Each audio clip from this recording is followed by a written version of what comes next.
Light winds for both our fleets while they race through the channel, going backwards on the current, while ashore we wait to discover what 11th Hour Racing Team's options are.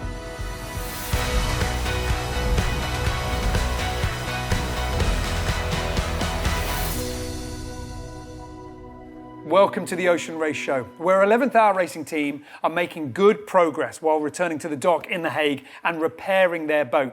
We're going to be stepping on board with Jack Boutel, one of the crew members, to take a look at how that work has been going. But we're going to do that a little bit later. In the VO65 fleet, it's been as close as One Design Offshore Racing was in the last edition, but there are still chances to forge ahead. Yesterday, as Wind Whisper Racing Team was leading the fleet through the channel, there was a great battle for second place between Team Yayo and Meerpuri Trifort Racing Team. Well, it was a great battle until Meerpuri Trifort Racing Team unlocked some incredible speed on the perfect sail setup. Told you I like the Code Zero of the A4. I mean, we've just taken 6 miles on the Yayas within like an hour and pulled into Wind Whisper. We've been setting the pace.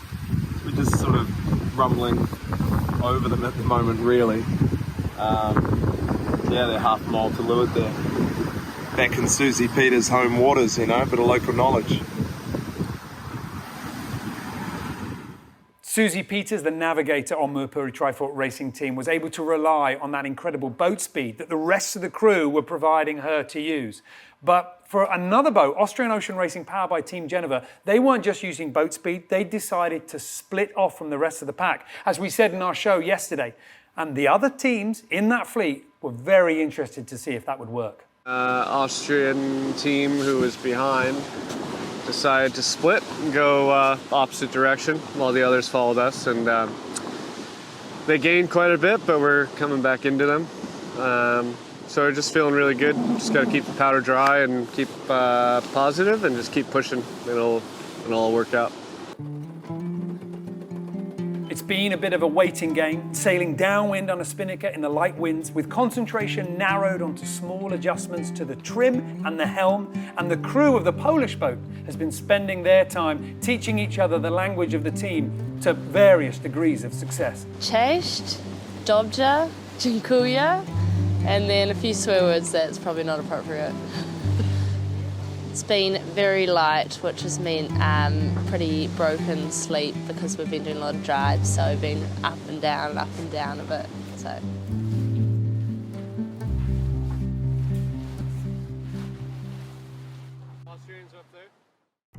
For our VO65s, although the course has opened up, there were still some major obstacles to navigate around. The move by Austrian Ocean Racing powered by Team Genova to the south of the group ran its course, and Gerwin Jansen was forced to take up position behind the group again. Out in the lead, Wind Whisper Racing Team and Meerpuri Trifort Racing Team locked together, heading away from the islands to the north, as Team Yayo in third place left the decision as to which side to go at the last minute.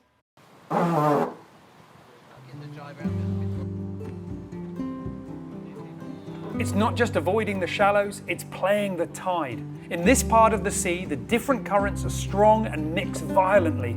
The churning streams around the rocks and channels make the surface look like it's boiling. So at least it's easy to spot the tide lines on the water and then decide what your tactics should be.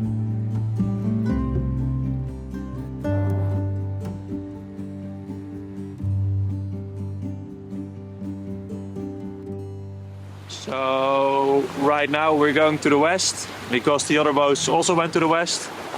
Yeah, it's basically like a game of chess, eh? Like all the boats make a move, we have to react and just try to get ourselves in the best position. With Team Yayo, the most southern boat, the conditions for the Dutch team were different from the rest, lighter and in stronger current. But they managed to fight through, sailing less miles than those to the north. When the fleet came back together, Wind Whisper Racing Team was still in the lead, with Meerpuri Trifort Racing Team in second, but Jelmer van Beek's Team Yayo had gained some miles, all as the fleet reached west in the freshening wind. Our VO65 fleet hard at work with still many miles left to run in this offshore leg. So in the meantime, let's go to 11th Hour Racing Team, where Jack Boutel took us on board to have a look at the work so far. So this is the side wall of the cockpit. This is where the bowsprit actually came through. So it's a bit hard to tell, but, there were quite a few of us standing, pretty close to it. And the bowsprit fully came through this, well, it's solid now, but what was a big hole. And then we'll carry on inside the boat. The all tented off. And then down into the... yeah, nice. The loser's going to jump out. So you can see already how cramped it is. And it's probably, 25 degrees outside. Inside here it already feels, I'm already starting to sweat with the heat. So in a full dust suit, you can just imagine how hard it is to work in here. So this is in the back of the boat.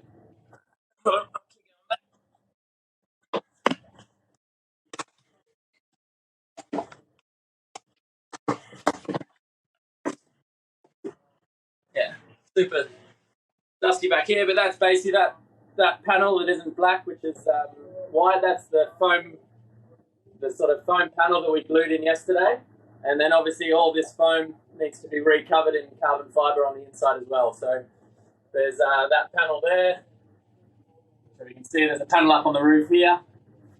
And then there's also the sort of panel into the main cockpit to do as well. So still plenty of internal laminating to do. And then there's some sort of finishing details, little flanges and things as well to laminate. So.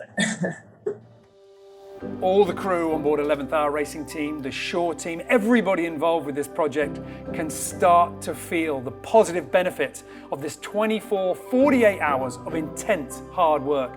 And the smiles on the faces of the team are starting to show just what it means to them to be able to sail this boat to Italy. Charlie and all your team, 11th Hour, you're the greatest team, and come back to the race quickly. We miss you guys. We were just behind them. At one point we came along the mark and we were doing our upwind section and we just saw these two boats, just having a big collision, and no, it's super sad. I mean, for both of them, they deserve to sail their way to Genoa. All of our sailors out in the water in both the VO65 and the IMOCA fleets have been reacting to the news about the crash between 11th Hour Racing Team and Guyot Environment Team Europe. And everybody in this race knows that if you do enough miles, something will go wrong. You will be facing some sort of adversity, whether it's a breakage, an injury, or something else. And they all know what a kind word from a friendly competitor can do. Our three IMOCAs have stayed less than 10 miles apart since the start, and no one looks ready to slip behind or break away.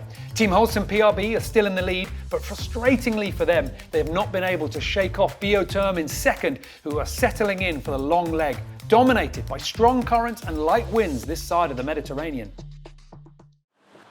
One reason for this team to be relaxed at the moment is perhaps because it's this area where they learnt to race over many years of solo sailing. This does feel like home. We sail around this coastline so much in the Figaro for the last 10 years. Or maybe like this little bit here, maybe 5, 6 times every year. And then we're going to go to North Brittany, which is like 12, 14 times every year. Feels like coming home. But we're not going to stop. We're just going to keep going south. Well, we might stop because there's not much wind and quite a lot of time. We might actually go backwards. There we are. As the fleet slowed and drifted in the calm seas, Team Milizia discovered that their crew member, Axel Pilon, was sailing past them as part of a cross-channel race. Axel, this is Malizia, over. Can you? Hey Axel, how are you doing? We miss you on the boat, and super good to see that you're leading the pack. Go, go, go, girl. Yeah, you're going to do the same soon. You go. We see each other in Genova. Enjoy. Teammates taking time to wish each other well, the benefits of light winds and a calm sunset. It might be too light to trim on deck, but for the navigators, there is always more work to do planning the next move. How is the night going to be, Nico? Night is going to be very, very quiet. No wind, drifting with the current. And is there a lot of current? Yes, a lot.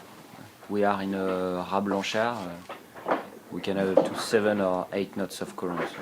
When we have the current, we thought it's fine, but when the current will be against, it's going to be a nightmare. The predictions were correct. At dusk, the wind went very light, but with no one able to stretch away, the sailors could still enjoy sailing so close to their racing homeland. It's a lot of memories with Alan.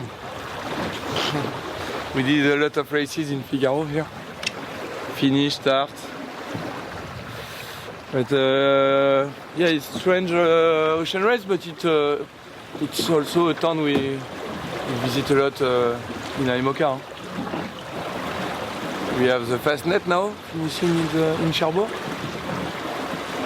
But it's sure that it's definitely not a place to sail alone. It's too much ship, too much current, too much rocks. But it's really nice. A difficult night of waiting, frustrations, patience, and endless adjustment. But when it was all over, everyone had been equally punished, and there was a welcome sight when the sun came up.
Back to the sailing.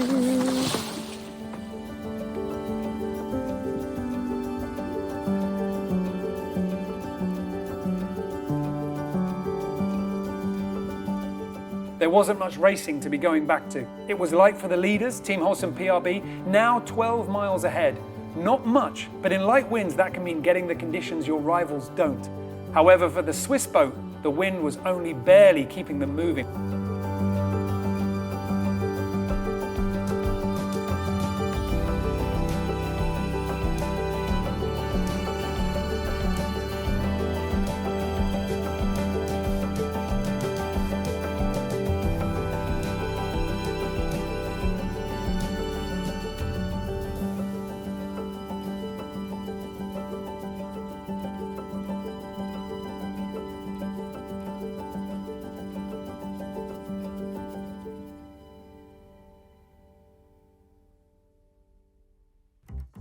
By the time the wind did arrive, it was coming in from the southeast and helped Benjamin Schwartz and his crew stretch out to the southwest, now reaching at speeds around 8 knots with a 15-mile lead.